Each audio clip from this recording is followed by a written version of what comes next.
matin même, ma chirurgienne m'a appelée pour me demander si je pouvais venir accompagner, que ce serait mieux. À ce moment-là, j'ai senti que ça allait pas et de base, je devais y aller sans aucun de mes parents. Donc ma mère m'a annoncé qu'au final, elle comptait vraiment venir à la dernière minute. Ça a été rassurant pour moi d'être avec ma mère à ce moment-là. Quand je suis arrivée au rendez-vous, j'ai senti ma chirurgienne beaucoup plus fermée, beaucoup moins souriante que les autres fois.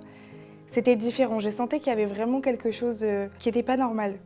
Et en plus de ça, le fait qu'on me donne les résultats 1 mois et demi après l'opération, je me doutais au fond de moi qu'il y avait quelque chose qui n'était pas positif, mais j'essayais quand même de rester positif. Et donc quand on m'a annoncé que c'était finalement donc un carcinome adénoïde kystique de la glande lacrymale, au départ le nom il était bizarre, on se demande ce que c'est et un peu plus d'explications. Donc elle m'a expliqué que c'était un cancer très rare de l'œil.